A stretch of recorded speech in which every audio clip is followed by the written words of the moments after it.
Death would have screwed a spiny hell rat if he could catch one. Balthazar laughed as he moved toward her, sinuous as a serpent. Your assassin slaves grow restless, half-breed. Are your human morals interfering with your ability to manage them? She snorted. I have no morals. Maybe she'd started out with them back before she found out she was a demon, but all the things she'd done in her life, both forced and of her own free will, had chipped away at her heart and soul, and there wasn't a lot left. At least there hadn't been until she'd started a plague that was killing werewolves all over the globe. Something about that action had scraped her emotions raw, exposing a nugget of regret that sat inside her like a pebble in a shoe.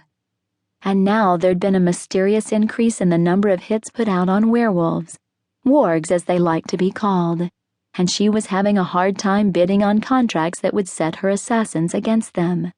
She was already killing them by dozens without ever having touched them. Absently, she rubbed her right arm, her palm registering the difference in temperature between her bare skin and the sharp lines of the tattoo that had appeared when she was 20. The demour, a paternal history of her demon heritage, had come with a raging libido and the ability to infect anyone she touched with a disease that killed within minutes. As sucky as that was, her twin brother Lore had gotten off much worse.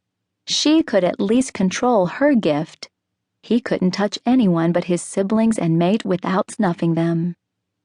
Well, Balthazar cracked his knuckles, an annoying sound that echoed off the chamber's smooth stone walls. Will you bid, or will you let your slaves mutiny? Thanks to the bond that connected her to her assassin slaves through the assassin master ring, they couldn't raise a hand against her, not so long as she remained in the den or at Assassin Guild headquarters, or in a place protected from violence like Underworld General.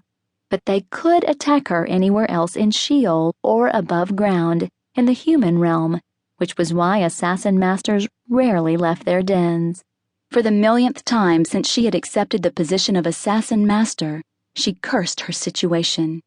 She hadn't wanted it, but she would never let her brother know that she'd taken it to prevent his angelic mate from being forced into the job Idis had won by killing Detharu.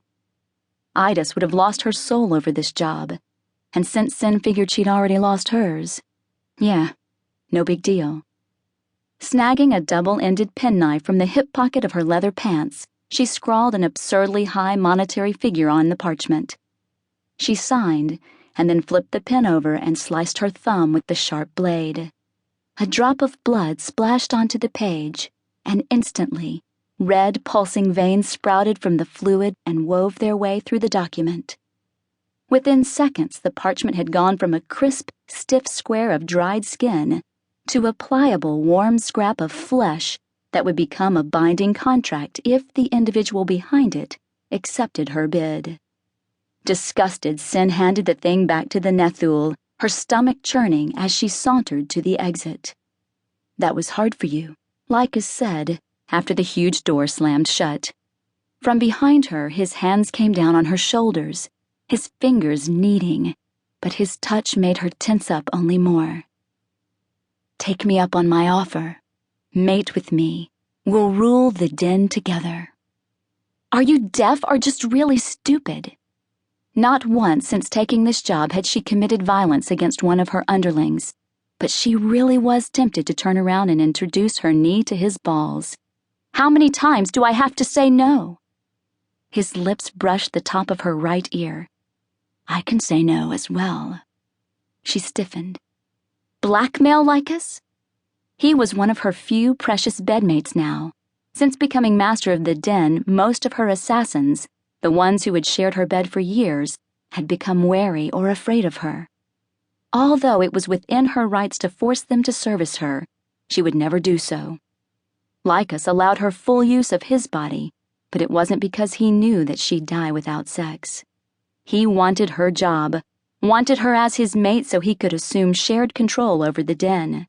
But as nice as it would be to shove off the hard decisions on someone else, she couldn't give Lycus what he wanted. She could never, ever be someone's mate, could never belong to anyone again. Funny how she'd considered sleeping with Balthazar for information.